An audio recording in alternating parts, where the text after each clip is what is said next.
17வது பாசுரம்.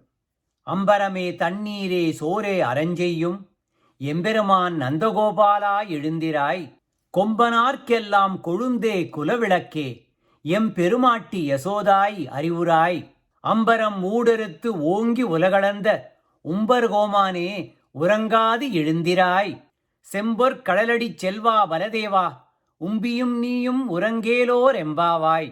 இந்த பாசுரத்தில் நந்தகோபாலரையும் யசோதாவையும் கண்ணனையும் பலராமனையும் எழுந்து கொள்ளுங்கள் என்று அழைப்பு விடுக்கின்றார். அதாவது தர்மசீலர் அந்த நந்தகோபாலர்.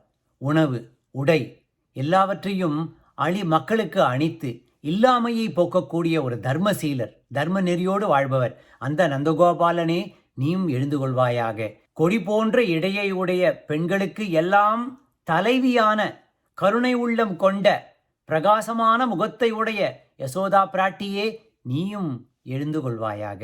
திரிவிக்ரம அவதாரம் எடுத்து இந்த விண்ணையும் மண்ணையும் இந்த பூ உலகத்தையும் அளந்த கண்ணனே நீயும் எழ வேண்டும். செம்பொற் கடலடி செல்வா பலதேவா, செம்பொன்னாலான சிலம்புகளை அணிந்த பலதேவா நீயும் உன் தம்பியாகிய கண்ணனும் எழுந்து கொள்ள வேண்டும், துயிலெழ வேண்டும் என்று அன்போடு சொல்கிறாள் ஆண்டாள் நாச்சியார்.